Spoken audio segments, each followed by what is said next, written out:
नहमदुहु व नुसल्ली अला रसूलिहिल करीम अम्मा बाद अऊज़ु बिल्लाहि मिनश शैतानिर रजीम बिस्मिल्लाहिर रहमानिर रहीम रब्बिश रह ली सदरी व यस्सिर ली अमरी वहलुल उक़दतम मिन लिसानी यफ़क़हू क़ौली आमीन या रब्बल आलमीन। तमाम रिश्तों में सबसे कमज़ोर रिश्ता हमारी रूह का है, ना जाने कब हमें छोड़कर चली जाए। तो तौबा करने में देर मत कीजिए।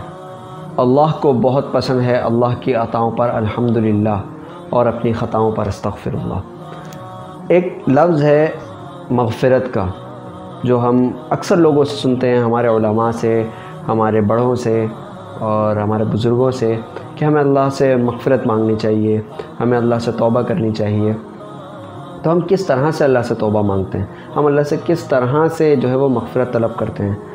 नबी करीम सल्लल्लाहु अलैहि वसल्लम ने हमें क्या बतलाया है, यानी अल्लाह को सबसे ज़्यादा किन कलाम पर बंदे पर प्यार आता है। तो ये मामलात नबी करीम सल्लल्लाहु अलैहि वसल्लम ने क्या बतलाए हैं, सहाबा कराम को क्या आप सल्लल्लाहु अलैहि वसल्लम ने तालीमात दी हैं कि वो किस अपना कलिमा का इस्तेमाल करें जिससे अल्लाह रब्बुल इज़्ज़त उनकी मग़फ़िरत फरमाए। तो नबी करीम सल्लल्लाहु अलैहि वसल्लम ने सहाबा कराम को जो इस्तिग़फ़ार सिखाया, सय्यिदुल इस्तिग़फ़ार, इसका ज़िक्र सही बुखारी की हदीस नंबर 6306 में है, जिसके अल्फाज कुछ यूँ हैं। अल्लाहुम्मा अंता रब्बी ला इलाहा इल्ला अंता खलक़तनी व अना अब्दुका व अना अला अहदिका व वअदिका मस्ततअतु अऊज़ु बिका मिन शर्रि मा सनअतु अबूउ लका बिनिअमतिका अलय्या व अबूउ लका बिदंबी फ़ग़फ़िरली फ़इन्नहु ला यग़फ़िरुज़्ज़ुनूब इल्ला अंता। तो इस इस्तिग़फ़ार के जो फ़वाइद हैं वो मैं पहले भी बता चुका हूँ, मैं फिर बता देता हूँ कि नबी करीम सल्लल्लाहु अलैहि वसल्लम ने फरमाया कि अगर इन कलिमात को किसी ने सुबह पढ़ लिया तो अगर रात होने से पहले इसका इंतकाल हो गया तो उसे सीधा जन्नत में दाखिल किया जाएगा, और अगर किसी ने इन कलिमात को रात में पढ़ लिया तो सुबह होने से पहले अगर इसका इंतकाल हो गया तो अल्लाह रब्बुल इज़्ज़त उसे सीधा जन्नत में दाखिल फरमा देंगे। तो इस इस्तिग़फ़ार का मतलब कतई ये नहीं है कि आप जो है वो अल्लाह की नाफरमानियों में लगे रहें, तरह तरह के गुनाहों में मुलव्विस रहें, छोटे से छोटे गुनाह, बड़े से बड़े गुनाह में मुलव्विस रहें और बस इस चीज़ को आप जहन में बैठा लें कि मैं तो ये सय्यिदुल इस्तिग़फ़ार नबी करीम सल्लल्लाहु अलैहि वसल्लम ने बतला दिया है, मैं ऐसे पढ़ूँगा और सीधा जन्नत में चला जाऊँगा, तो मैं गुनाह भी करता रहूँ। तो ऐसा नहीं है। अगर आपने इस इस्तिग़फ़ार का फ़ायदा हासिल करना है तो इसके लिए आपको अल्लाह रब्बुल इज़्ज़त के तमाम अहकामात को मानना पड़ेगा। अल्लाह रब्बुल इज़्ज़त ने जिन कामों से मना फरमाया है उन कामों से दूर हटना पड़ेगा। ठीक है। अब मसला ये है कि हम काफ़ी मामलात ऐसे हैं जिनको गुनाह ही नहीं समझते। सबसे अदना, सबसे छोटा गुनाह जिसको हम गुनाह समझते ही नहीं, वो ये है कि हम सुबह सुबह उठते हैं, हमसे इतनी तौफ़ीक नहीं होती कि हम अपने वालिदैन के पास जाकर बैठ कर उनको सलाम करें।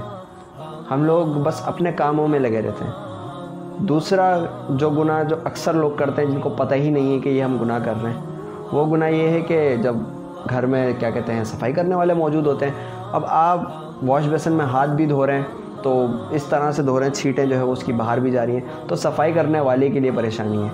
वो जो पानी के चंद कतरात हैं उससे कोई बच्चा स्लिप होकर गिर जाए, कोई बड़ा भी गिर जाए, तो ये कबीरा गुनाह में शामिल हो जाएगा। वो तो एक छोटा गुनाह था कि आपने एहतियात नहीं की, पानी को बहा दिया या पानी के छींटे जो है वो बिखेर दिए, ये एक छोटा गुनाह था। लेकिन अगर इस छोटे गुनाह की वजह से कोई गिरता है, किसी को ऐज़ा पहुँचती है, तो ये आपने एक छोटे गुनाह से उसको बड़ा गुनाह बना दिया।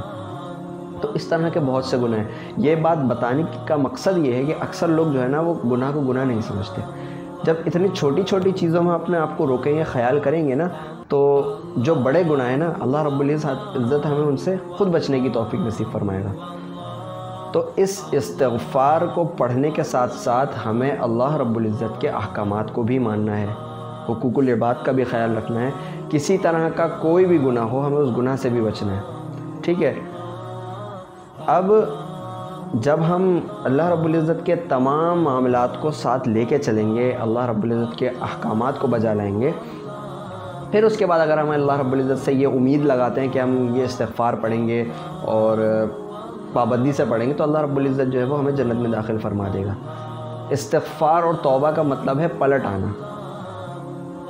اگر ہم گناہ کرتے جائیں گے اور ساتھ ساتھ توبہ کرتے جائیں گے تو یہ تو توبہ کسی کام کی نہیں ہوئی، کیونکہ آپ پلٹ نہیں آ رہے، آپ اپنے اس کام کو، جس کام میں آپ پڑے ہیں جو غلط کام ہے، اس کو آپ چھوڑ نہیں رہے، اور ساتھ ساتھ جو ہے وہ اللہ سے سید الاستغفار کے ذریعے اللہ سے مغفرت مانگ رہے ہیں۔ تو میرے بھائیوں ایسا کام نہیں چلے گا، ہمیں گناہوں سے بھی بچنا پڑے گا، گناہوں سے بچیں گے تب اللہ رب العزت ہمیں معاف فرمائے گا۔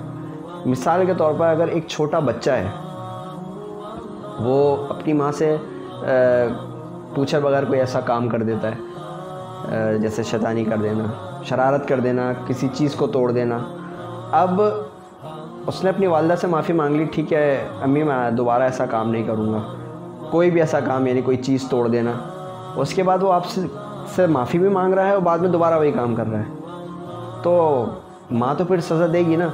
تو اسی طرح اللہ رب العزت نے بھی یہی فرمایا ہے کہ پلٹ جاؤ، جس کام میں لگ گئے ہو، جو گناہ ہے، معلوم پڑ گیا یہ گناہ ہے، اس گناہ کو چھوڑ دو، پیچھے آ جاؤ۔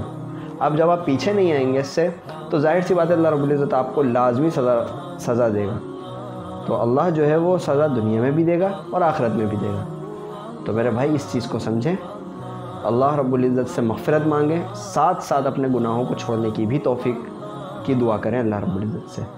دعا کروں گا تمام بھائیوں کو اللہ رب العزت عمل کی توفیق دے، اپنے گناہوں سے بچنے کی توفیق دے، مجھے بھی گناہوں سے بچنے کی توفیق دے اور نیک عمل کرنے کی توفیق دے، اور اللہ رب العزت کے تمام احکامات کو، اللہ کے ہر حکم کو بجا لانے کی توفیق نصیب فرمائے۔ اللہ ہم سب کو عمل کی توفیق دے۔ اللہم اجعلنا منہم۔